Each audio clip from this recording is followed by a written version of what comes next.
ముందు జరగాల్సింది విద్యా వ్యవస్థ మార్పు. ఇప్పుడు విద్యార్థులు ఆందోళనలతో, రాజీనామాలతో ముగిసిపోతుందా? మార్పు జరుగుతుందా అన్నది చూడాలి. దీనికి సంబంధించి నీట్ పీజీ 2025 కట్ ఆఫ్ చూస్తే ఆర్థోపెడిక్ సీటు 800 మార్కులు కేవలం 4 మార్కులు వచ్చిన అభ్యర్థికి కేటాయించబడింది. ఆబ్స్ట్రాక్టిక్స్ అండ్ గైనకాలజీ సీటు 844 మార్కులు వచ్చిన వాళ్ళకి వచ్చింది. జనరల్ సర్జరీ సీటు 847 మార్కులు వచ్చిన వాళ్ళకి వచ్చింది. బయోకెమిస్ట్రీ 800కి -8 మార్కులు వచ్చిన వాళ్ళకి వచ్చింది. ట్రాన్స్ఫ్యూజన్ మెడిసిన్ 810 మార్కులు వచ్చిన వాళ్ళకి వచ్చింది.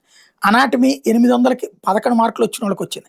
ఎంఎస్ ఆర్థోపెడిక్స్ వచ్చేటప్పటికి హైదరాబాద్ మెడికల్ కాలేజ్ 800కి కేవలం 1 మార్కు వచ్చిన వాళ్ళకి వచ్చింది.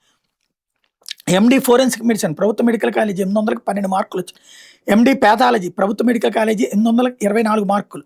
నీట్ పీజీ 2025లో 800 మార్కులు కానీ ఏకంగా -40 మార్కులు ఇచ్చిన అభ్యర్థులకు కూడా పీజీ కౌన్సిలింగ్లో పాల్గొనడానికి అనుమతి ఇచ్చారు. చివరికి ప్రతికూల మార్కులు కూడా అర్హతగా పరిగణించారు.